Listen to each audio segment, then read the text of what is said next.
Okay, so the next piece is by Klaus Odenberg and Jose van Bruggen. It's called Shuttlecocks. This is one of four from 1994. It's aluminum fiberglass reinforced plastic and paint.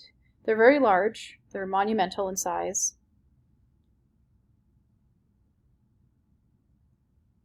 So Odenberg and Van Bruggen use scale in a humorous way in shuttlecocks. The artists actually placed 4 huge metal shuttlecocks in the lawns outside of the Nelson Atkins Museum of Art in Kansas City, Missouri. So each shuttlecock is an impressive 18 feet high and weighs around 5,000 pounds, so they're very large. And because badminton is typically played on grass, it appears that the shuttlecocks fell during a game between giants that potentially were using the museum as a net. So it's kind of got a humorous vibe to it. So Shuttlecock uses the distortion of scale to mock the museum's kind of exterior that is very serious, really. It's actually kind of, I think if you looked at this museum, you'd see that it was very symmetrical, much like the Capitol building, which has a serious tone to it, and it has a solidity and kind of projects power and strength. And these pieces are very playful, so the juxtaposition of the two, playful against serious, are kind of intentional on the part of the artist, or artists in this case. And the work was originally resisted by many in the community because they didn't think that the shuttlecocks matched the exterior of the building of the Gallery of Art, but they actually are very much beloved today, so luckily they became appreciated with time. Moving on. So we're going to look at proportion and composition. So the term format refers to the size and shape and thus the scale and proportion of a two-dimensional picture plane. So that could be a piece of paper, that could be a canvas, a book page, a digital screen. So format really refers to the size and shape of those things, basically, that an artist might apply or make into a piece of art, apply medium to. A change in proportion can make a major difference in how we experience a given subject. So we're going to actually take a look at Michelangelo's Pieta, and it's basically the problem of human proportion, showing a grown man, Jesus, on his mother's lap. And the artist made Mary's body quite large in proportion to Christ's body. So that's going to be what we're going to look at next.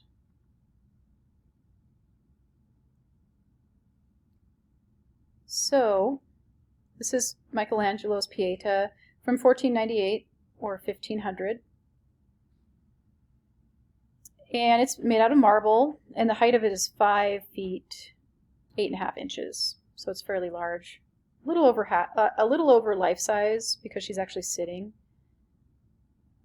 So Pieta is Italian for pity, and it's basically a term that refers to the depiction of Mary holding Jesus after he was crucified, and she's actually mourning his death. So it's a very specific point in time that the Pieta will depict. It's basically right after Jesus has been crucified, and Mary is holding the body of her dead son in her lap. And it's definitely a common scene in religious art, and it's used as a subject matter many times over in religious art. So Michelangelo's Pieta is definitely the most famous depiction of the Pieta out there. And Michelangelo's Pieta dramatically altered the proportion of Mary's figure. So he made the heads of the two figures the same size, but greatly enlarged Mary's body in relation to that of Christ. So her seated figure spreads out to support the almost horizontal curve of Christ's body. He's very limp. And he basically made Mary into sort of a giant. If she was actually to stand, she would be at least 8 feet tall. So you might ask yourself, why did Michelangelo make Mary's proportions so large? By making Mary's body so large, perhaps he was trying to make Christ look a little bit more pitiful, maybe trying to say that Christ is Mary's child. And even though the time of his death he may have been 30, he does look smaller than Mary and thus looks a little bit more childlike. And the way that she supports him also signifies how she supported him in his life, as far as, being his mother and that. So it might be a symbolism of the fact that she was his mother, she supported him in life, and also, it just symbolizes the mother-child relationship in general, where the mother is kind of the resting place, or this kind of soft place for a child to kind of reside. So it might have a little bit of symbolism there in the piece. So let's move on.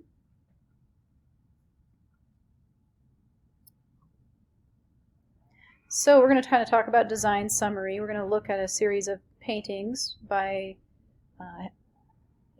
Henri Matisse, and it's called Large Reclining Nude. And he actually was able to photograph Large Reclining Nude, this piece, over the course of 4 months. He took 24 photographs, and it kind of just shows that design is not inevitable, and it goes through a lot of changes. There's a lot of decision making that artists go through. So it's not just, you don't just sit down and just paint something in a straightforward line, or create a sculpture in a really organized way. And a lot of times changes are made along the way, and and this is just a great example of how much a painting can change.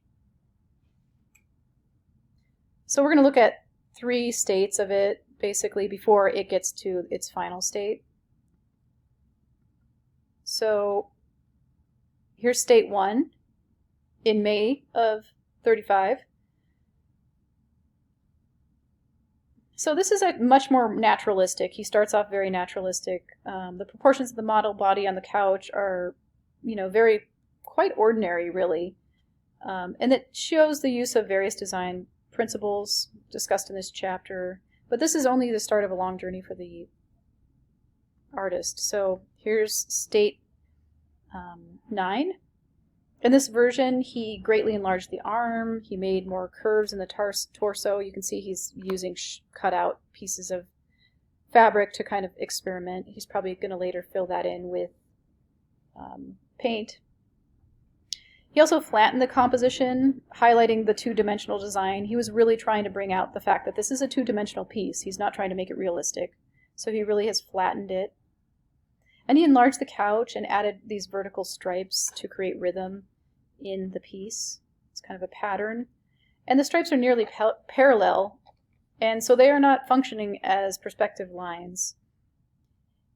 And the couch is actually kind of tipping towards us now, and it really helps to emphasize the model by pushing her towards the picture plane. And he kept the flowers and the chair, but he kind of simplified the chair, and then he moved the flowers to the couch to kind of reduce emphasis on the chair. And then this piece, this is state 13. He made the model's head much larger, placed it upright, so it kind of fits a bit better in the shape of that arm. He made her gaze more direct, which creates a stronger focal point. He added horizontal lines to the couch, so making a pattern of squares that kind of parallel the framing edges of the picture frame, actually, of the painting itself. And then the net-like motif is repeated on these squares in the background as well. So it kind of helps to unify the composition. But it's already pretty interesting at this stage, but this is actually the final piece here. So he moved the model's left arm to the corner of the artwork to create this strong angle aligned with the picture frame. It creates a downward directional force. The head is smaller. He actually intensified the pattern on the back wall. He emphasized the curves on the chair back and flower, and this also kind of helps to emphasize and refer to the shapes of her figure, so her breasts and her hips and stuff. So it's kind of all creating a bit of unity there. And then he repositioned the entire body of the model at a slight angle from the horizontal, so it's not so static. There's a little bit more of a diagonal line here. And so that basically kind of wraps up the chapter lecture.